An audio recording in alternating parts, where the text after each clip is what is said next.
So the other morning, I went to the grocery store, and an employee greeted me with a, "Good morning, sir. Can I help you with anything?" I said, "No, thanks, I'm good." The person smiled, and we went our separate ways. I grabbed Cheerios, and I left the grocery store, and I went through the drive-thru of a local coffee shop. And after I placed my order, the voice on the other end said, "Thank you, ma'am. Drive right around." Now, in the span of less than an hour, I was understood both as a sir and as a ma'am. But for me, neither of these people are wrong, but they're also not completely right. This cute little human is my almost 2-year-old Elliot.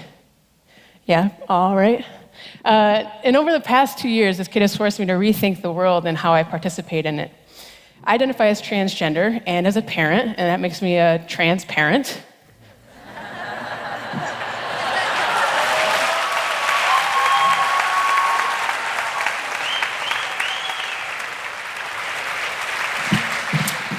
As you can see, I took this year's theme and went super literal, like any good dad joke should.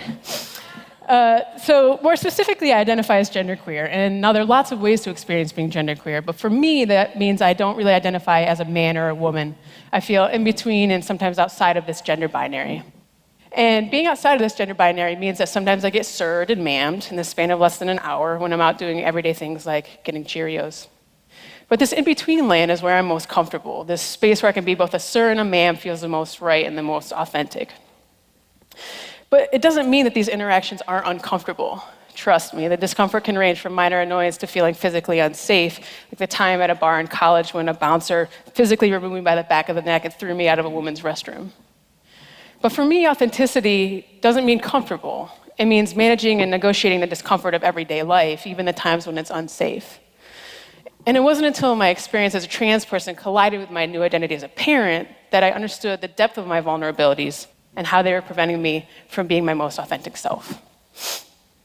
Now, for most people, what their child will call them is not something that they give much thought to outside of culturally specific words or variations on a gendered theme like mama, mommy, or daddy, papa. But for me, the possibilities of what this child, who will grow to be a teenager and then a real-life adult, will call me for the rest of our lives was both extremely scary and exciting. And I spent 9 months wrestling with the reality that being called mama or something like it didn't feel like me at all.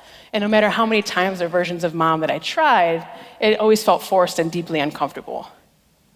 I knew being called mom or mommy would be easier to digest for most people. The idea of having 2 moms is not super novel, especially where we live. So I tried other words.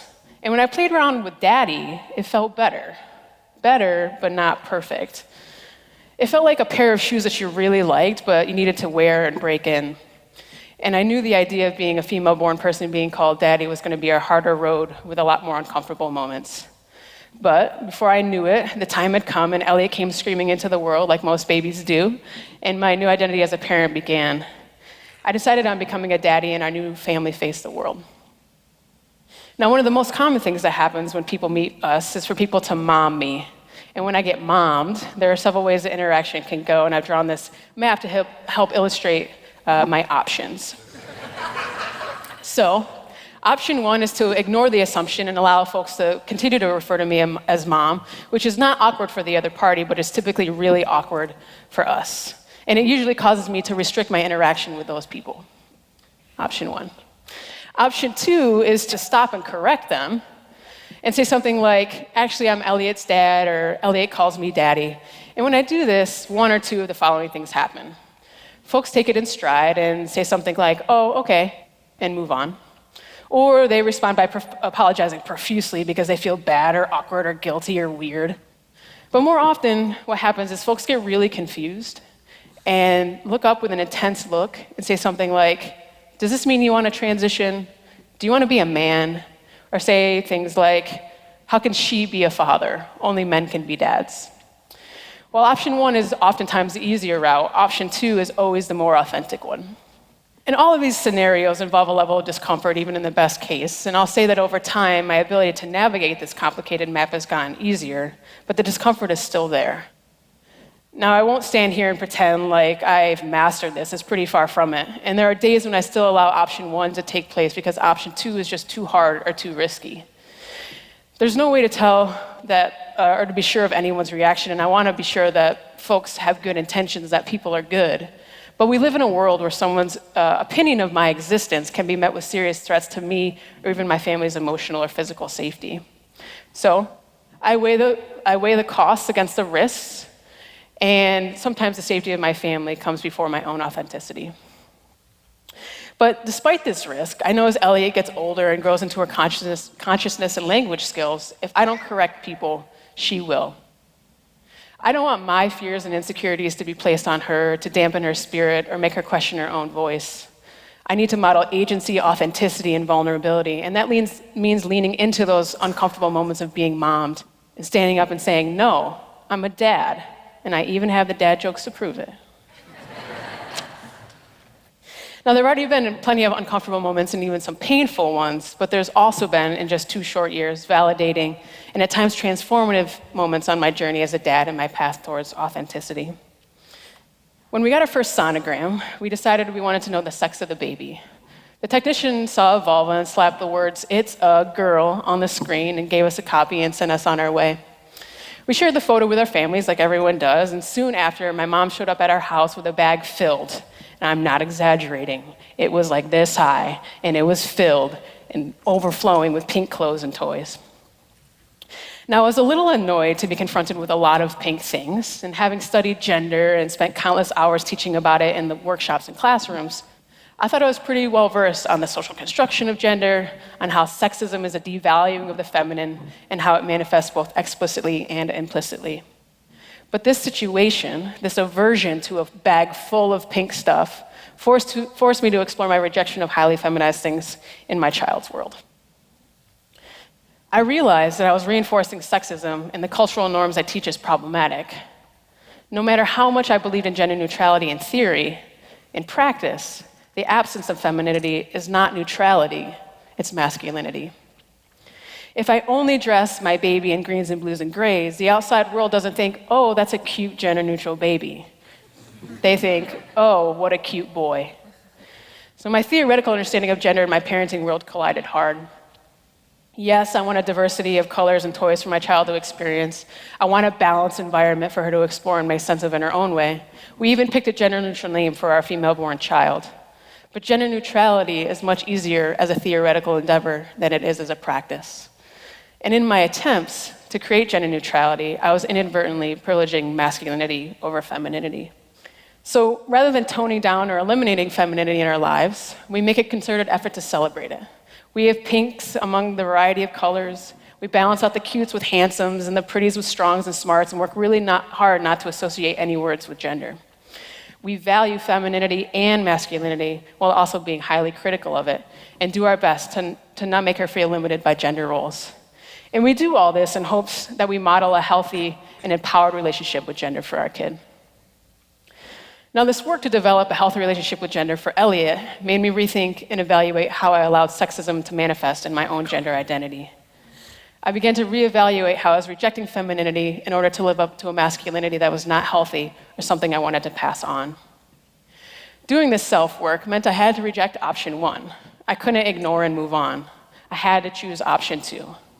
I had to engage with some of my most uncomfortable parts to move towards my most authentic self, and that meant I had to get real about the discomfort I have with my body.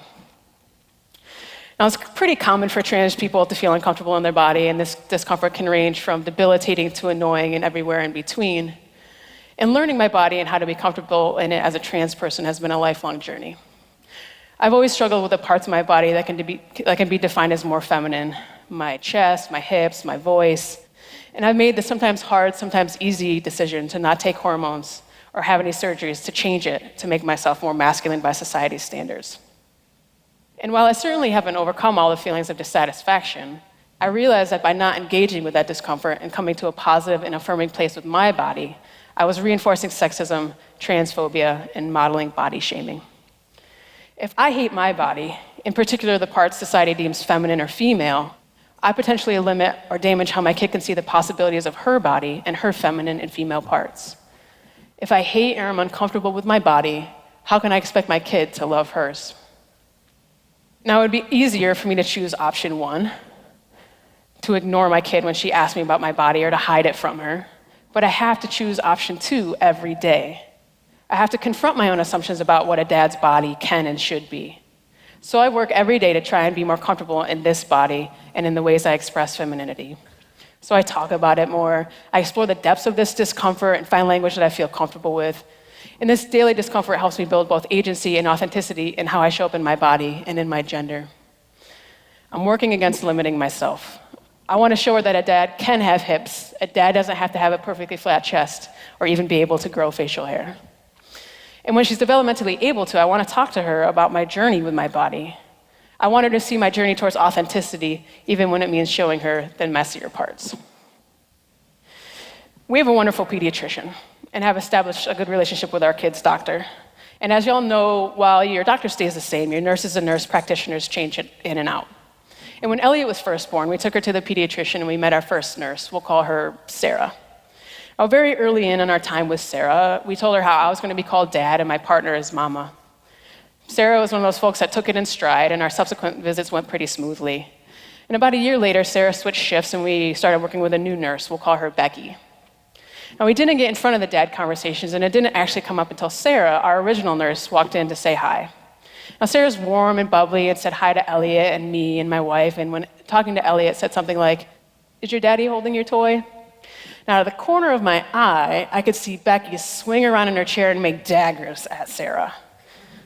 And as the conversation shifted to our pediatrician, I saw Sarah and Becky's interaction continue, and it went something like this. Becky, shaking her head no and mouthing the word, "Mom." Sarah, shaking her head no and mouthing the word, "No, Dad."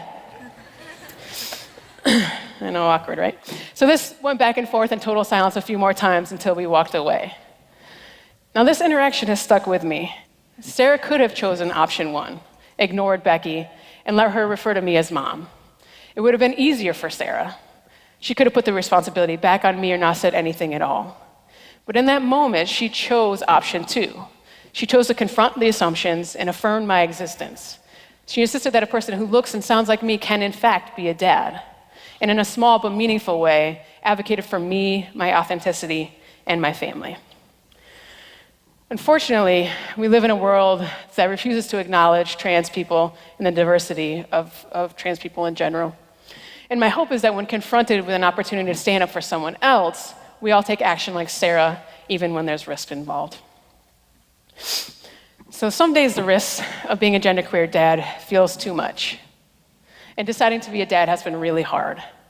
And I'm sure it will continue to be the hardest yet most rewarding experience of my life. But despite this challenge, every day has felt 100% worth it.